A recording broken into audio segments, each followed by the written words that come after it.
Alex Rowley, to be followed by Patrick Harvey. Up to 5.5 minutes. Thank you, Presiding Officer. Can I say to Sandra White, just following on for her point, is that the 1,000 nurses is a Scottish Labour Party policy, and it's one that we absolutely need to go into our National Health Service. It's not just the impact in terms of the shortage in nurseries, the cuts in nurses, the cuts in beds in our hospitals. It was interesting, I don't know if anybody saw an article on the 18th of January in the Sunday Times where they spoke about the number of negligence claims that is actually increasing in the NHS in Scotland. And the 5 Free Press and 5 drew my attention today to NHS 5 and the fact that right now the number of negligence claims against NHS 5 have massively increased, and you're talking about litigation in terms of these claims is £17 million. If you put that into perspective in terms of the announcement the other day, which I welcome any money given the current crisis in the NHS, the crisis in bed blocking, the major problems that we have there. But if you put that into perspective, 5 over those 3 years will get £6.73 million from that £100 million that was announced, but faces litigation claims at the present time for some £17 million. So, in terms of preventative action that needs to be taken, we need more nurses, and that's why the Labour Party in Scotland is absolutely committed to putting more nurses in. But if I can tackle the issues that were raised by the Deputy First Minister and Cabinet Secretary, John Swinney rightly highlights the economy in Scotland and the fact that the economy is doing well, and I agree with him that that's something to be celebrated.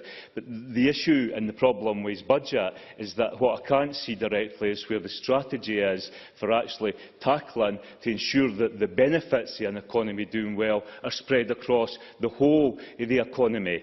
And it seems to me that there is no clear strategy there. There's a lot of rhetoric about, and we've heard it in here today, about addressing inequality, tackling poverty, tackling deprivation, but I cannot see that that budget is actually focused and is going to work across Scotland to tackle inequality, poverty and deprivation. And if you take local government as an example of that, this year yet again local authorities are facing a real-term cash cut in the monies that they actually get. And at the same time, we're seeing major pressures, and we need to be clear right across Scottish local government, no matter who the political administration is in these councils, we will be seeing cuts that are digging deep and hurting communities right across Scotland. And I think we need to look at that and we need to address that, and that needs to be part of a wider strategy that is completely lacking in terms of this budget as we move forward.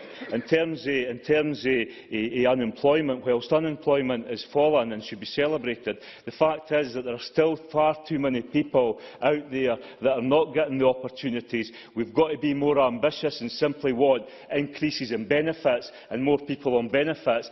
People need to be able to get jobs, they need the skills, they need the opportunities, and that's what's lacking. And this budget does not offer a strategy in terms of moving that forward. The government downsized itself the number of social rented houses that it wanted to build, and Mr Swinney talks about £390 million, 4,000 social rented houses. Shelter estimate that we need 10,000 houses for rent per year to even begin to start to tackle the housing crisis that is there. And we need, again, a strategy that works with local government, not necessarily arguing that all that money will come through government, but there's pension funds, there's other opportunities that's there, but there seems to be a failure to actually work with local government and get a strategy together that can start to see that coming forward. The Cabinet, the Deputy Prime Minister also talks about prevention and the work that goes into prevention. But with these change funds, I wonder what kind of analysis has been done and how much of the monies that has actually gone into the change funds has been used by local authorities to be able to offset the type of cuts that have been there. I would also point out to the Finance Secretary that right across Scottish local government, the fact is that the council tax freeze has not been resourced to the correct levels that it needs to be resourced for. So there's a bad deal for local government that Jackie Baillie is absolutely right will not be addressed in one budget.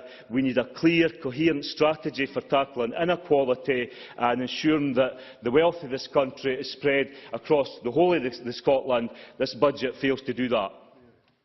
Many thanks.